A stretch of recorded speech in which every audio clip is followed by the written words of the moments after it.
Okay, so I am making this video because I have the distinct honor of driving a brand new 2025 Dodge Charger.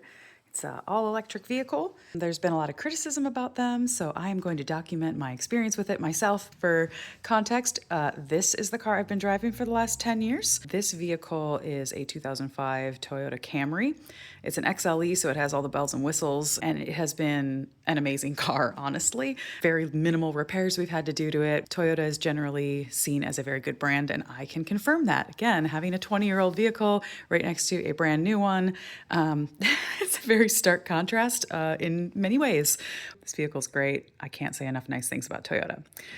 I don't have a whole lot of things to say about American cars. I think I've only owned one. It was a town and country minivan. So again, it was from the 90s. It was my first car, so it was very different as well. I've had it for about 3 days now, giving it some miles. Oh, he turned on for me. Hi there, friend. Hi. Yeah, so when you get close enough with the key fob, the lights will turn on, which is kind of nice. It's very pretty. 3 days I've had it. I am completely in love, honestly. I do think that Dodge Chargers and Challengers are beautiful cars. I've always wanted to drive one. I finally got to, and I still love them. But I never really thought I would have one in my possession. I never thought I'd drive one for long periods of time. And then this became an option for me. So I am taking up the opportunity to give it some miles, see how it is, and then I may be leasing this for a couple years. And I just figured I would document my experience in case anyone else is a nerd like me and wants to know more about these cars and kind of track how it's going. So again, I've only had it for about 3 or 4 days, but I already love it. So I'll give you a little tour. There's the pretty headlights. At the moment, I do not have a front plate on it. In my state, it is required to have a front plate, so I will get one as soon as those brackets come in.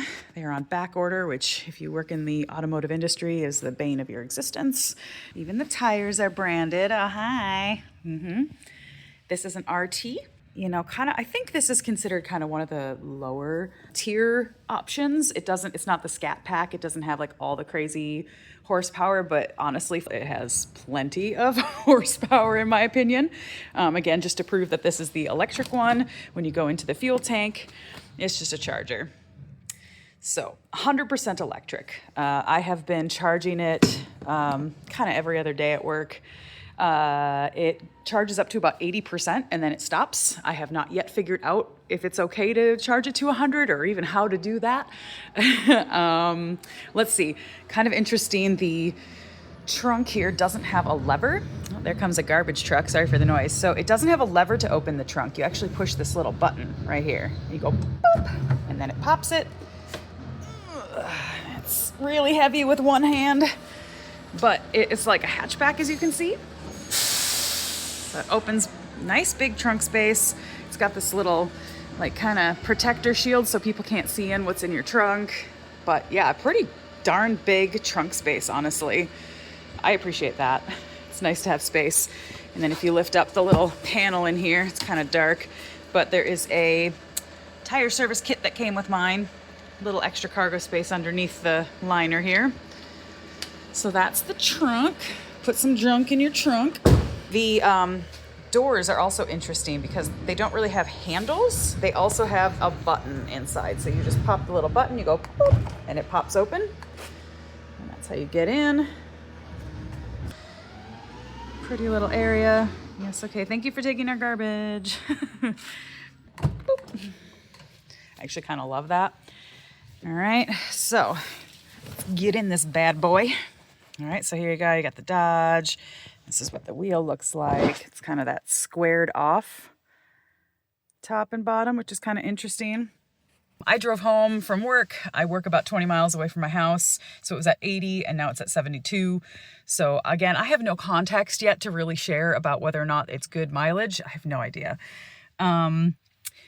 Yeah, some people were complaining it was like very simplistic, kind of, it doesn't look like a super luxury car. But again, compared to my 2005 Camry, this is amazing. It has a tablet in it. Like, what the hell? So if you've never done a remote start, I'm sure everybody has. Sometimes the button is like down in this kind of dash area. It's not. It's actually where the shifter gear is. The power button's down here. Now, one of the criticisms I also heard, and I 100% actually agree with, is the sound is kind of ridiculous when you start the car, but it turns out that is completely optional. You don't actually have to have that on, so I turned it off. So now this is what my car sounds like when I start it. And there we go, it's on. So if you want it to be completely silent, you can. Vehicle's running now. This is what the dash looks like. Lots of options. You can kind of scroll through stuff. Lots of different ways that you can customize your dash if you want it to look a certain way. I don't know why, but I really like seeing my tire pressure. Just kind of curious about it. I also really love this feature where you can use these little toggle buttons, and it affects this little guy right here. So if I push this button on the left, it'll give this one, you can put it up to this. Right now it's on default to level 1, level 2, and level 3. And it basically is like when you let off the gas pedal, it automatically starts braking for you. This is the least dramatic. It feels like a normal, a normal combustion engine vehicle that I've driven. It's very standard feeling. But if you put it on 2 or 3, it really helps to recharge the battery, which I have already seen in action this entire week that I've been driving it. It's actually really nice. I kind of like it. I actually really, really like this car already. So again, it's on right now. Probably can't hear anything. And then I'll turn it off again. And now it's off. I have not brought it to an official charging station yet. I charge it at my job. I'm taking advantage of that as long as I can. Yep, it only has 156 miles on it. I put about 110 of those miles on it.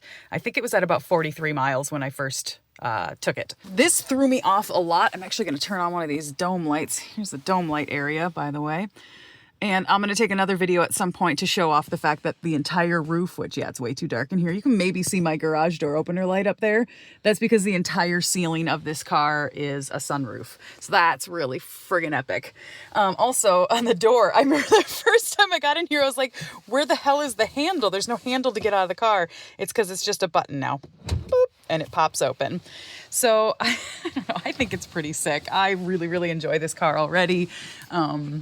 We'll see. I mean, time will tell whether or not this is something that I could highly recommend to somebody. But for someone like me, I'm a huge nerd for this kind of aesthetic, but I'm also a huge nerd for not having to pay for gas. Again, time will tell. I'm really excited to document my experience with this car. It is already so fun to drive. I cannot fully express how crazy it is to push a gas pedal and it goes.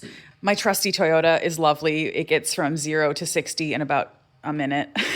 And this thing, I was merging onto the highway and I pressed the gas pedal and holy bananas, I was up to 60 before I even realized what was happening. And I think they say that if you got the Scat Pack, it's like 3 point some seconds or whatever. And this one, I think it's about 4 seconds. So yeah, I am maybe not the demographic that Dodge was looking for to try to market these to, but I have been always interested in electric vehicles. I'm just so honored that I get to drive this thing around. And like I said, I think of all electric cars, this one is the prettiest. It's just so pretty to look at. I love this car so much. So stay tuned and I'll let you know if my opinion changes. And I will also show any other features if people are interested in seeing certain things. I can take it out somewhere where we can like kind of open it up and see it a little bit better too than my garage. But yeah, if this is at all interesting to anyone, please do let me know, and I'm happy to make more videos.